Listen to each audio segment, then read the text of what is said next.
Alhamdulillah wassalatu wassalamu ala rasulillah wa ala alihi wa sahbihi wa man wala. Today's speech is about the universal laws of Allah subhanahu wa ta'ala. Allah subhanahu wa ta'ala has created the universe in the most perfect way. He created the universe made of components or elements or creatures like humans, plants, animals, insects, mountains, rivers, oceans, etc. And he made all of them to work perfectly together in a very integral, harmonic, consistent and balanced way. When humans interject to this balanced way of Allah subhanahu wa ta'ala and the universe, then the universe started to be corrupted and distorted. Let me give an example to illustrate the idea. Think about a computer system. Computer system is made of elements or components, including the power supply, central processing unit, hard drive, random access memory, the RAM, etc. All of these components are very well designed by the engineer who designed that computer. He will define the function of each one of these components very well, way ahead before the computer is manufactured or created. And then the designer or the engineer defines also how these components are all integrated in their function, how they can all work together for the best performance of the computer. Think about this. If you take out the RAM out of the computer, flip it, and then insert it back in the computer. So now the RAM is not connected properly, different polarity.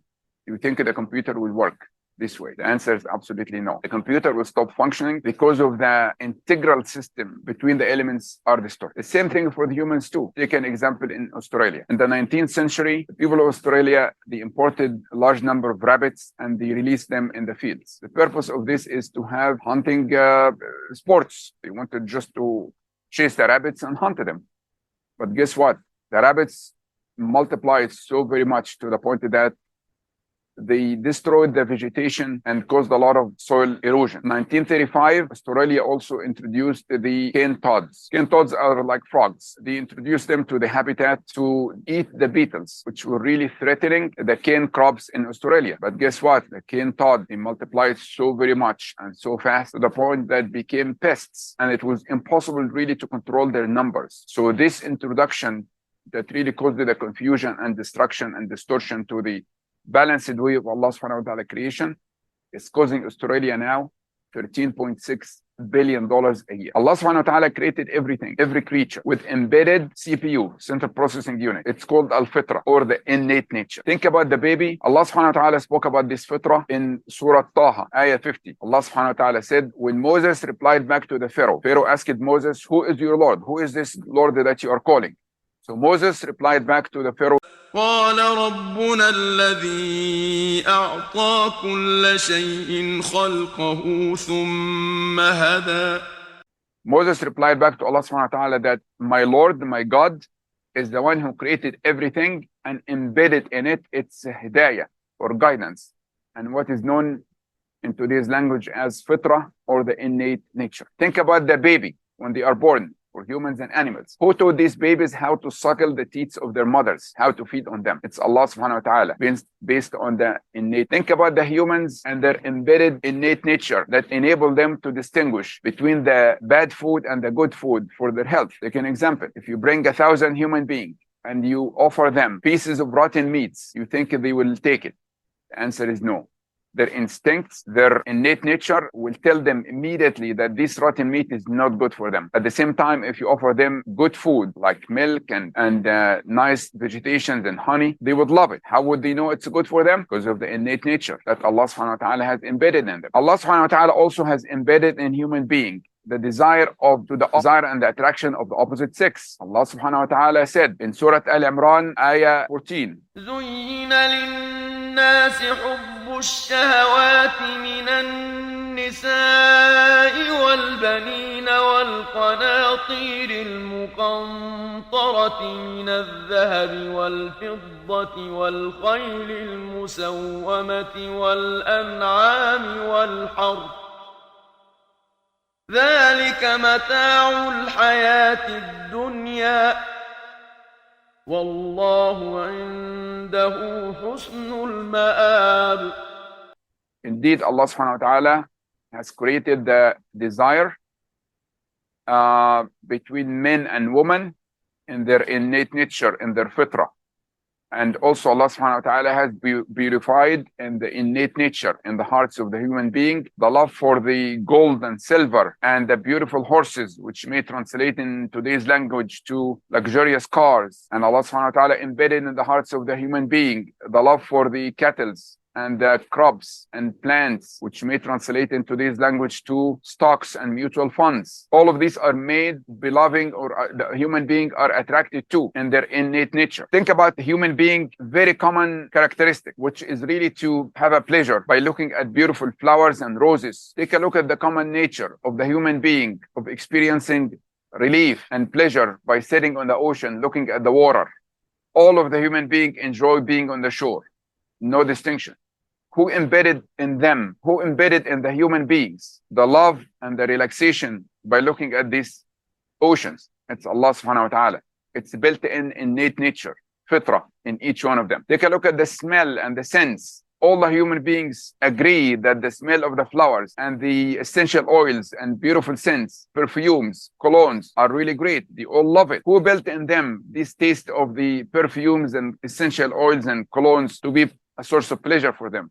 It's innate nature, Allah-SWT in their fitrah. All human beings condemned the criminal acts such as killing, stealing, lying, terrorism, mugging, adultery, fornications. All of these behavior are rejected, condemned by all of the human beings. Who embedded in the human being the rejection to this unethical behavior? It's Allah-SWT. It's in their fitrah. Human being also rejected what is known as pedophilia. And what is pedophilia? Pedophilia, according to the international classifications of the mental behavior disorder, ICD-10, they identified pedophilia as a disorder of sexual preference. A disorder of sexual preference involving unusual sexual, it's a disorder of sexual preference involving unusual sexual urges and fantasies that are strong and recurring. And that includes the sexual attractions to children, which is known as pedophilia in general. It includes also the psychological disorder of zoophilia, which is the sexual attraction to animals. It includes the incest, which is the sexual disorder, includes the incest, which is the sexual attraction to the close relatives, such as parents and siblings. It does include also necrophilia, which is the sexual attraction to dead bodies and corpse. It does include also homosexuality, which is the sexual attraction to the same sex, the attraction of men to men, attraction of woman to woman. This was the case until 1973, when one of the most corrupted, the American Psychiatric Association, APA, issued a statement, 1973, removing the homosexuality from the that was the beginning of the spread of the homosexual in the United States of America and in the world. In 2007, the American Psychiatric Association appointed a task force to review the recent science and therapeutic responses to their sexual orientation. They appointed a committee made of 7 people, chaired by Dr. Judith Glass-Gold, an open lesbian woman who has a PhD in lesbian psychology.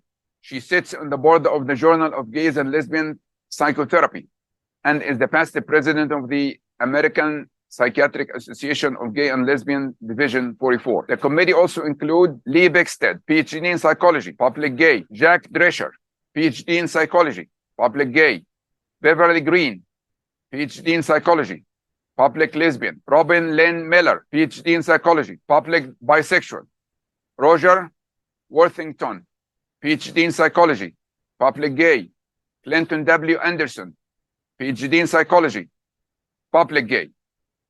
At the same time, the American Psychiatric Association rejected very well-renowned doctors of psychology, such as Dr. A. Dean Bird, who sits and chaired many committees in the past, PhD in psychology and author of many publications. They also rejected Dr. George Rickers, PhD in psychology, professor of George Rickers, PhD in psychology, professor of neuropsychotherapy and behavior science. They also rejected Dr. Stanton Jones, PhD in psychology, provost and dean of a graduate school and the professor of psychology. He also rejected Joseph Nicholas, PhD in psychology. He rejected Mark Yorkhouse, PhD in psychology, professor of psychology and doctor program in the clinical psychology at Rutgers University. After the 2007 statement of the American Psychiatric Association of taking out the homosexuality out of the normal behavior in 2007. After the 2007 issued statement by the task force,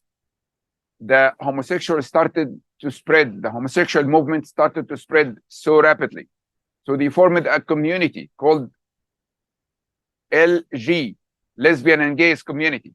And later on, they found that there is another community, which is people with sexual urge towards both sexes, men and women, the bisexual. So they added the letter B.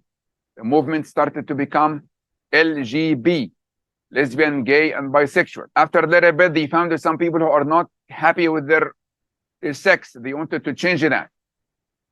So they have gone through surgical operations to change their sex. They call themselves transgender. So they added the letter T.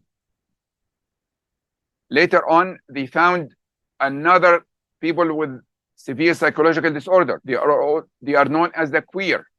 The queer are the people who are not really sure about their sexual orientation. Sometimes they love men, sometimes they love women, and they keep bouncing. So they added the letter Q. This is known as the LGBT community. These are all the act of the shaitan. May Allah subhanahu wa ta'ala protect all of us, which is stated very clearly in Surah An-Nisa, Ayah 119, when Allah subhanahu wa ta'ala cursed the shaitan, Satan, and expelled him from paradise after his rejection to bow down to Adam. The shaitan said to Allah subhanahu wa ta'ala the following: وَلَأُضِلَّنَّهُمْ وَلَأُمَنِّيَنَّهُمْ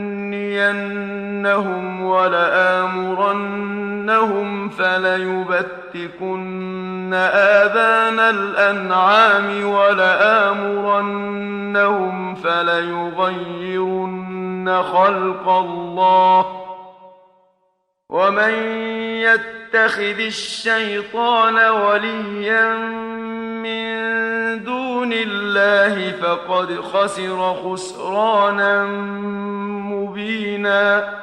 The shaitan promised Allah subhanahu wa ta'ala that him and his gang from the humans and the jinn, that they will continue to whisper to the human beings, so they will change and alter the creation of Allah subhanahu wa ta'ala and alter also their innate nature. This psychologically distorted group called the LGBTQ, you will continue to strongly move forward with their strategic plan. And if we don't do anything about this movement, normalization of this movement, guess what? Tomorrow they may add a letter P of the pedophilia, that they will legitimize people with the sexual urges towards the children. They will make it legitimate, and they will add this group to their movement. And if we continue to be silent, then they will continue to add another letter, which is I, for incest, that will legalize the movement of people who have urges towards their relatives, like siblings and parents and children, etc.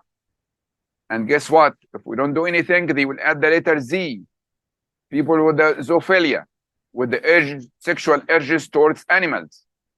And if we don't do anything, they will add the letter N, people with the known as necrophilia, people with the sexual attractions to dead bodies and corpses, etc. So it is our role as the people of the faith to take an action against the waves of the normalization of the LGBT individuals. Now, the call of action is, number one, we have to start with building a really strong conviction in our hearts and our mind that this LGBTQ is absolutely wrong. It's psychological disorder. It's against the creation and the in nature and the fitrah of Allah subhanahu wa ta'ala, and it must be resisted. This conviction must be shared and spoke about in our homes, in our circle of studies, in the masjids, with our relatives and friends, and the public media. We have really to solidify this conviction that the LGBT is against the will of Allah subhanahu wa ta'ala. Number two is we must stop publicizing the spread social media publications of the LGBT.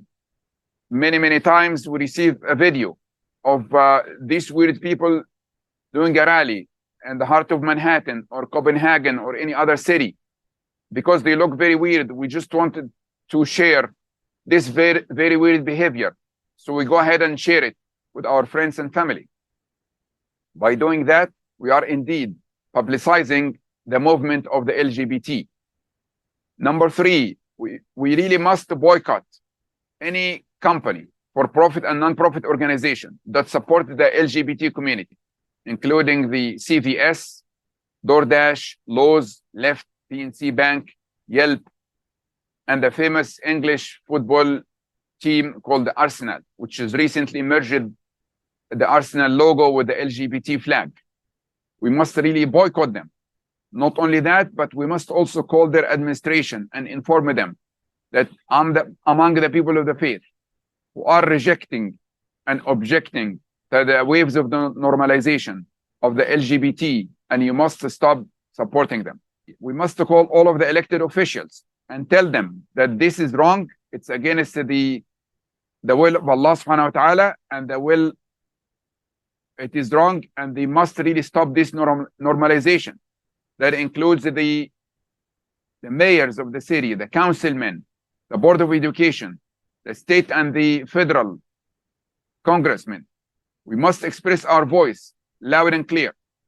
Number five, we must form coalitions to become stronger with the people of the faith, including the Christians, the Jews, and any other faith that's really standing against the waves of normalization of the LGBT. أقول قولي هذا وأستغفر الله ولكم. I hope this was useful for you. السلام عليكم ورحمة الله.